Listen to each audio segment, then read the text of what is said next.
Now, it is an election that could make or break the future of Lebanon, the first since 2019 protests that took over the country. So will the elections be a sign of hope, or will it be yet another looming disaster? Our next report from Beirut has more details on this.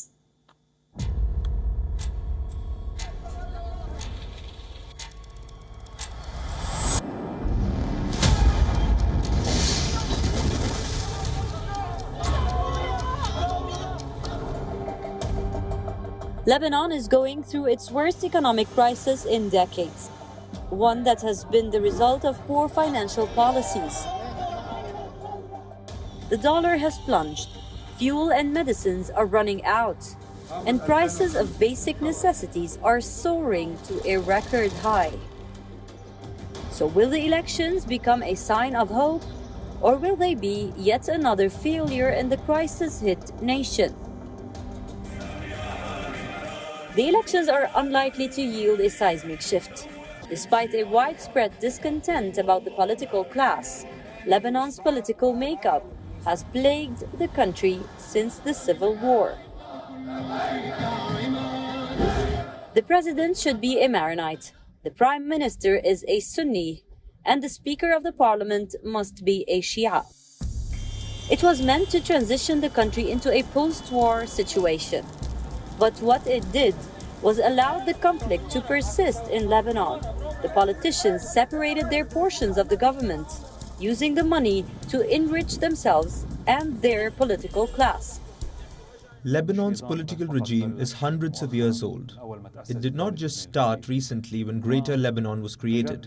It is deeply entrenched in society, in the land, in the logic of the people.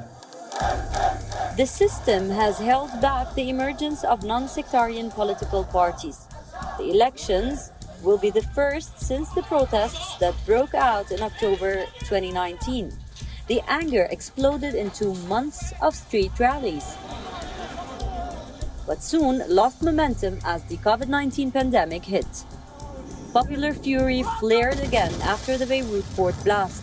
A huge stockpile of ammonium nitrate exploded in August 2020, killing more than 200 people and devastating entire neighborhoods. The violence on October 14, 2021 further escalated the situation. Governments have since failed to chart a path out of this crisis. So when the state failed to provide basic services, traditional leaders jumped in. Their decades-old patronage networks helped with handouts, like fuel and basic goods. While the number of independent candidates have doubled since 2018, Lebanon's electoral law is designed to benefit established players. For now, the opposition is far from united. Just like we spent days, weeks and months protesting in the streets, today we also have a responsibility as those who protested against the regime to, just as we protested in the street, we should protest at the ballot boxes. The other risk is high abstention rates. Nearly 44% of eligible voters plan to abstain. Currently, nearly 60% of the Lebanese diaspora has already voted for the polls. The overseas ballots will now be sent to the capital Beirut for counting.